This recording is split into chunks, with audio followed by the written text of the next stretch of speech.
we are exploring the rich spectrum of beliefs that shape our cultural landscape. From ancient practices to contemporary expressions of faith, delve into the vibrant tapestry of rituals, customs, and spiritual narratives flourishing in Singapore.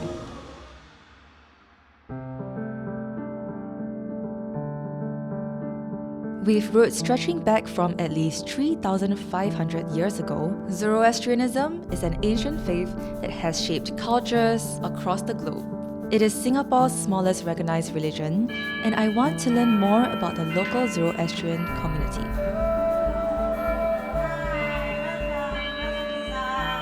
You're in Zoroastrian House this morning, Yes. And this is Mr. Hormaz. Hi, Mr. welcome to Hormaz. Zoroastrian House. I'm Lisa, and Nice I'm to meet very you. excited to be here to learn more about the Zoroastrian. Great. So, how much do you know about the Zoroastrian faith? I know that it is one of the oldest religions in the world, and there's quite a few people here in Singapore who are practicing it as well. Yeah, so I'm just wondering what is Zoroastrianism and where it originated from, how it came to our shores, and roughly how many people are there left in Singapore? Sure. So, this is the best place to learn about it for Singapore.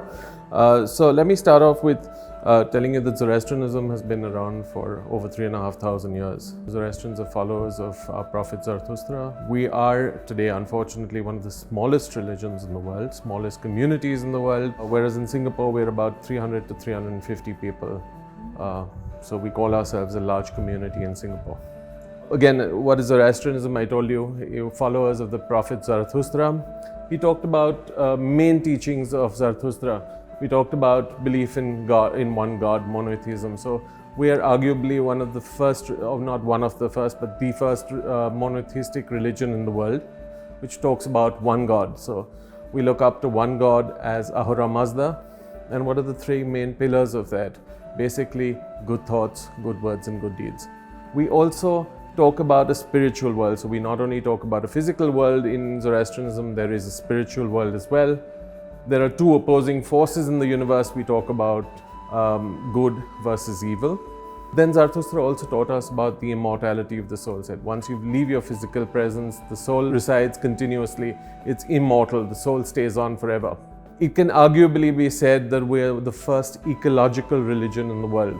Zarathustra said Ahura Mazda, or God, created the sky, water, earth, plants, animals, fire, and man. Man is comparatively superior to all of them, and it's their responsibility to take care of all the creations created by God. So, if we move on, we talk about fire being essential to our religion. The main symbol of the Zoroastrian faith. We are unfortunately referred to sometimes by people as fire worshippers, which is unfortunately an untrue statement.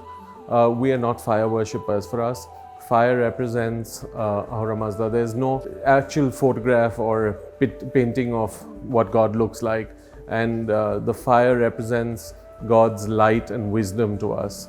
So fire plays a very important role in everything which we do, all our prayers which we perform. It's the main element of our prayers. Is there another reason why fire is the significance instead of other elements? Fire, if you look at it, is the ultimate cleanser. Fire is light. Fire dispels darkness. So if you think about it theologically, in a lot of other religions also, you look up to fire as something that dispels darkness, creates life, and therefore fire is always revered in our community. Imagine how much of the Zoroastrian philosophy has influenced not just other religions, but even modern concepts of morality and justice. Zoroaster's teachings were revolutionary. It's fascinating to think that people were grappling with these ideas long before other religions were established. This is a replica of the Cyrus cylinder, which sits in the British Museum even today. This is probably the world's first known Charter of Human Rights. It declares on it equal rights for people of all religions. And this is a small replica of our most revered fire temple in India today. We have 9 big fire temples, Atash Berams in India, 8 in India, 1 in what was Persia, today is Iran. So why do we not have a fire temple in Singapore? As I told you, in a fire temple, once a fire is consecrated and started, typically the fire has to burn 365 days, 24 hours a day. Fire is actually treated like a child. The fire is tended to 5 times a day. And as I said, if the fire goes out, it's considered very inauspicious. So we do not have a fire temple in Singapore. However, what we did was we've come up with our own sort of explanation of the fire temple. So this little prayer hall is a representation of what we would see typically in a fire temple. Again, the main symbolism of the fire being there in the urn. Typically, we would have a burning fire in a temple, which would be burning all the time. But obviously here we do not have a fire temple. This is not a consecrated fire. So it is started up and turned off every time we leave the place. So Lisa, what we have here is a replica of what original dakma would look like.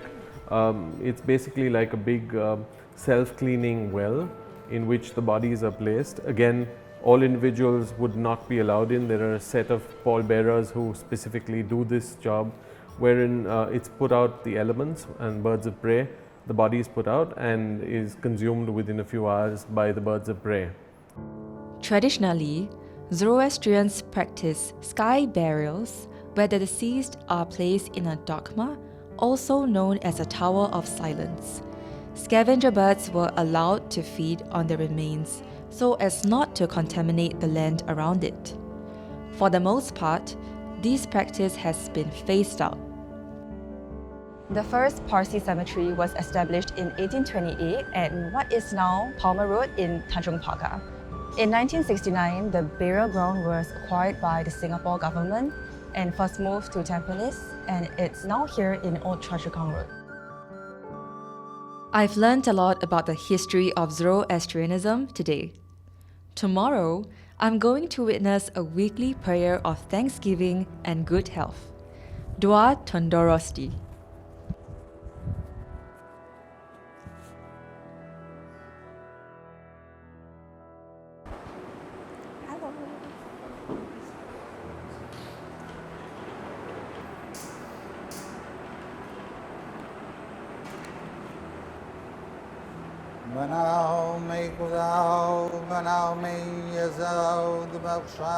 Over 3,500 years.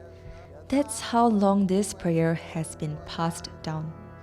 It's staggering to think about. Generations upon generations, each one repeating these words, trusting in their power to keep the balance of health and life. It's incredible.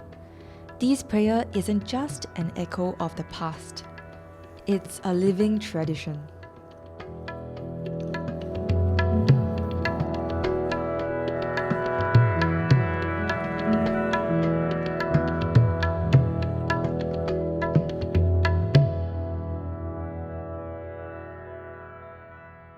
We are here today with the priest of the Zoroastrian community. Hi Percy, thank you so much for inviting us here today, and we would love to ask you some questions. Sure. Let me start with first asking, what is the prayer conducted today for? The prayer that you saw me praying, that is a prayer of thanksgiving that is normally done every Sunday over here. And so there is a congregation that comes every Sunday to pray over here. And so we do this prayer of thanksgiving. So that is what you witness. But there are other prayers. Just now, presently, we are having the religious days called the Muktad going on. So those prayers are quite different. So what is the Muktad exactly? So Muktad is prayers where it's conducted for the last 10 days of the calendar year. And we believe that the souls come down to earth, they bless everybody. So prayers are conducted for your immediate family, dear and departed ones who have gone, and they help you to go through life and they bless you. That sounds really nice, because I was wondering what the vases and the flowers were for. Yes. In India, if you are a little bit richer, then you have a separate table and you put a vase of your family, all the people that have departed from your family. You pay a little bit more and prayers are conducted and you have a separate table. But there will be some people who are not so rich and they may not be able to So they just have one big table with everybody's vases in that table. So it's not that only the rich can have the prayers done and the poor can't have it done. So it's for blessings for everyone.